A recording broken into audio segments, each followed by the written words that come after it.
এটা সময় আছিল যেতিয়া ভারতীয় রাজনীতি মানে আছিল এটা মুখ, এটা দল, এটা গ্রহ। কিন্তু 2026 নির্বাচনত ছবিখন সলনি হৈছে নেকি? যুৱ প্ৰজন্মৰ ক্ষোভ, চাকৰিৰ সংকট, মূল্য বৃদ্ধি, ডিজিটেল আন্দোলন, নতুন ৰাজনৈতিক শক্তিৰ উত্থান, এই সকলোবোৰে ভাৰতীয় ৰাজনীতিত নতুন মূৰ লৈ গৈছে। আজিৰ এই ডকুমেণ্টাৰীত আমি জানিবলৈ চেষ্টা কৰিম 2026 ভাৰতত আচলতে কি চলি আছে।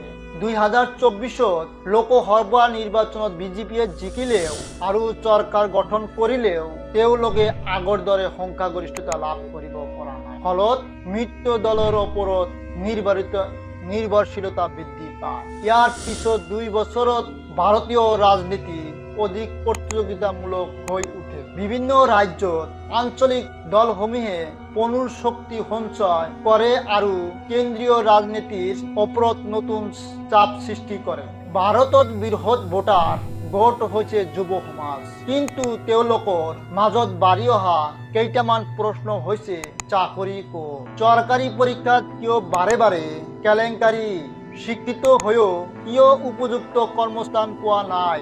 2026 এই অসন্তুষ্টি সামাজিক মাধ্যমত এক ডাঙৰ ৰাজনৈতিক আলোচনালৈ ৰূপান্তৰিত হৈছে। বিভিন্ন ডিজিটেল আন্দোলনৰ আৰু যুৱ কেন্দ্ৰিক ভোটে লাখ লাখ সমৰ্থন লাভ কৰিছে। আগতে ৰাজনীতি টেলিভিছন আৰু সংবাদ মাধ্যমত সীমাবদ্ধ আছিল। এতিয়া ইনষ্টাগ্ৰাম, এক্স, টুইটাৰ, ইউটিউব আৰু ৰিলছত ভোটাৰৰ মতামত গঢ়ি তোলে। 2026 একাধিক ডিজিটেল আন্দোলনে কোটি কোটি যুৱকক আকৰ্ষণ কৰিছে। ৰাজনৈতিক ব্যংগ, মিম সংস্কৃতি আৰু অনলাইন প্ৰচাৰৰ নতুন অস্ত্ৰ হৈ পৰিছে। বিশেষকৈ জেনজি ভোটাৰসকল আগৰ প্ৰজন্মতকৈ অধিক সক্ৰিয় আৰু মতামতমুখ।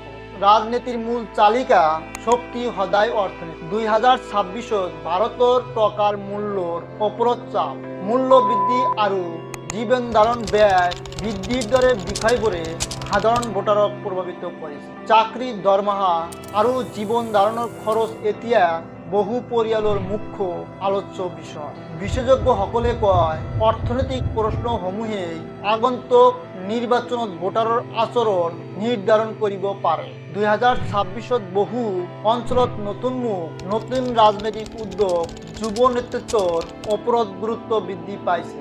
ভোটাৰসকলে কেৱল প্ৰতিশ্ৰুতি নহয়, ফলাফল বিচাৰে। সেয়ে ৰাজনীতি ধীৰে ধীৰে ব্যক্তিকেন্দ্ৰিকৰ পৰা সমস্যা কেন্দ্ৰিক আলোচনালৈ আগবাঢ়িছে। 2026 ভাৰতীয় ৰাজনীতি এটা সন্ধিখনত থিয় হৈ আছে। এফালে অভিজ্ঞ নেতৃত্ব, আনফালে পৰিৱৰ্তনৰ দাবী। এফালে শক্তিশালী সংগঠন, আনফালে ডিজিটেল যুগৰ নতুন ৰাজনৈতিক শক্তি। ভাৰতৰ আগন্তুক ৰাজনীতি কেনেকুৱা অধ্যায় হ'ব সেয়া নিৰ্ধাৰণ কৰিব আজিৰ যুৱ ভোটাৰ, অৰ্থনৈতিক বাস্তৱতা, জনসাধাৰণৰ আশা আকাংক্ষাই।